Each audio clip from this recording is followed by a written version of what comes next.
गर्मियों का समय था। उत्तर प्रदेश के एक सुदूर इलाके में स्थित था बिशनपुर गांव। ये गांव बाहर से देखने पर तो बिल्कुल सामान्य था। खेत, कच्चे घर, मंदिर और पगडंडी से जुड़ी गलियां। लेकिन इसके बीचों बीच था एक वीरान कुआं, जिसे गांव वाले प्यासा कुआं कहते थे। वर्षों से कोई उसमें झांकता तक नहीं था। रवि वहीं खड़ा होकर उस कुएं में झांक रहा होता है।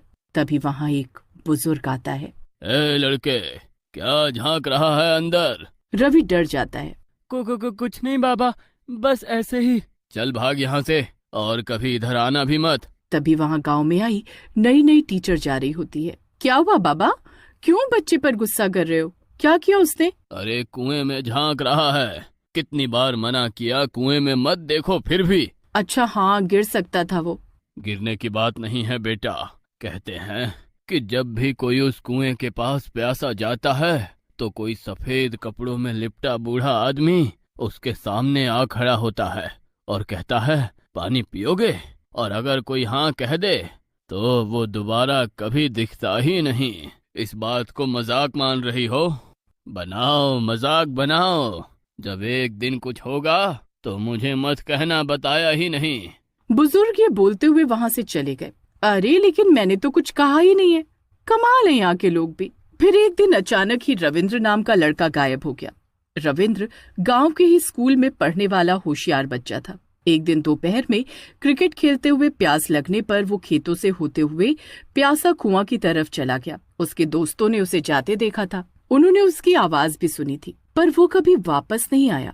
वो कुएं की तरफ पानी पीने गया था। फिर हम इंतजार करते रहे, लेकिन वो नहीं आया। 4 दिन तक गांव में खोजबीन हुई, मगर रविंद्र का कोई सुराग नहीं मिला। तब गांव वालों ने फिर से उस बूढ़े भूत की कहानियों को याद किया। कहीं उन बाबा की बात सच तो नहीं थी? क्या पता क्या हुआ होगा उस बच्चे के साथ में। एक दिन राहुल भी उधर गया।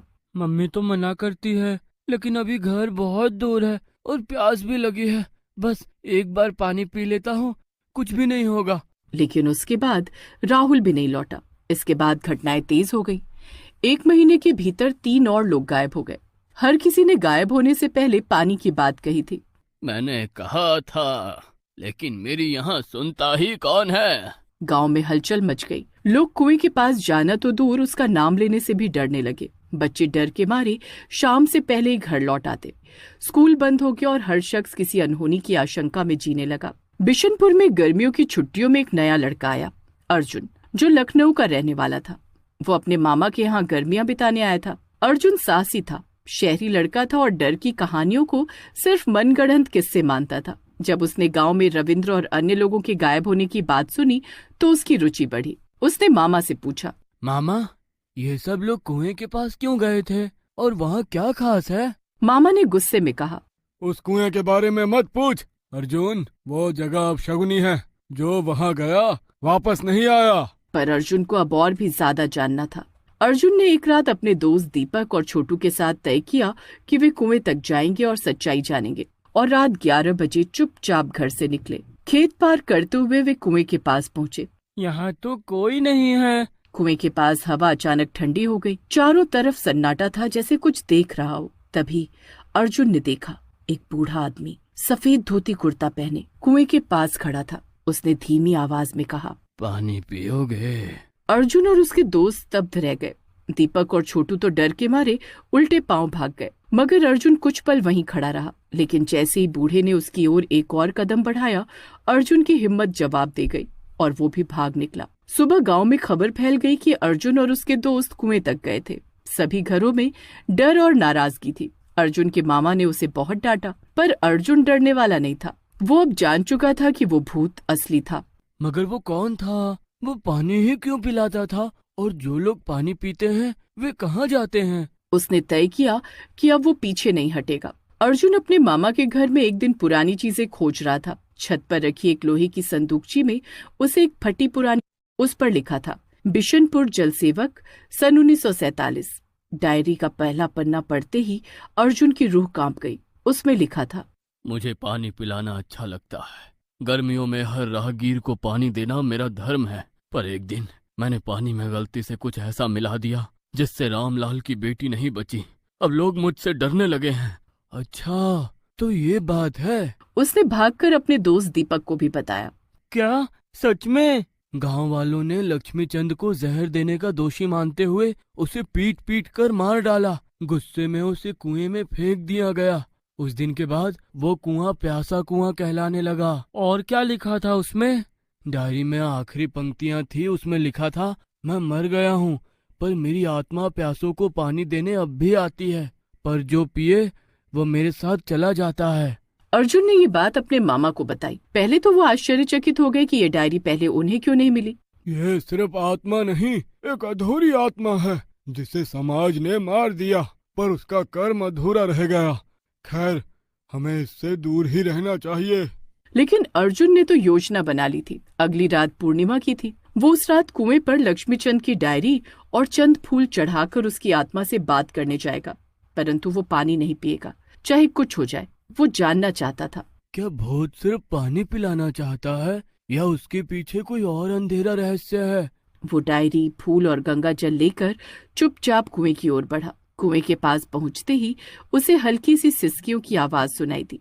सफेद कपड़ों में वही बूढ़ा, झुकी कमर, पिचकी आंखें और कांपते होठों से बोला, पानी पियोगे? लक्ष्मीचंद बाबू, मुझे सच जानना है, क्यों ले जाते हो उन्हें जो पानी पीते हैं? भूत ने सर झुका लिया। क्षण भर बाद जैसे कोई कैद आत्मा टूटे बांध से बाहर निकली। आवाज गूंजने लगी, मैं नहीं ले जाता उन्हें, यह कुआं ले जाता है। लक्ष्मीचंद की आत्मा ने बताया कि जब गांव वालों ने उसे मारा तो मरते वक्त उसने पानी को श्राप दिया। जिसने मेरी सेवा इज्जत नहीं की, अब वो इसी पानी में समाएंगे। पर वो श्राप सिर्फ भावनात्मक था। असल में कुएं में एक और आत्मा बस गई थी, जल पिशाच, जो मृत्यु से पैदा हुई नकारात्मक ऊर्जा से पनपा था।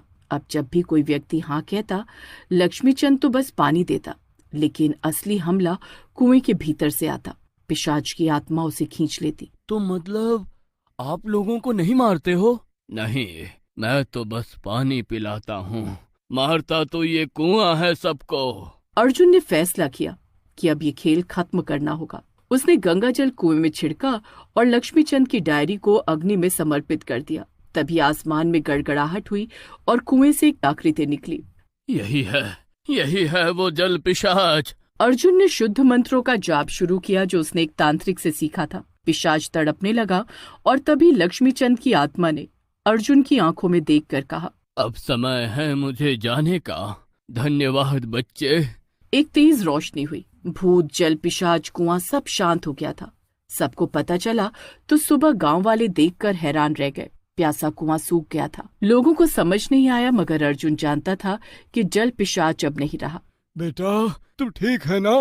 मैंने मना किया था ना तुझे। मैं ठीक हूँ मामा। उस दिन के बाद गांव में कोई गायब नहीं हुआ।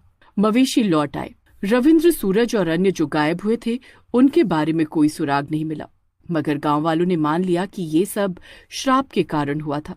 अर्जुन का गांव में नाम हो गया। लोग उसे छोटा तांत्रिक कहकर सम्मान देने लगे, पर अर्जुन के मन में हमेशा एक सवाल रहा, क्या वाकई वो आत्मा मुक्त हो गई या बस दब गई? वह लौट गया लखनऊ, मगर डायरी की एक आखिरी पंक्ति उसके जहन में अटकी रह गई थी, जो उस रात दिखी।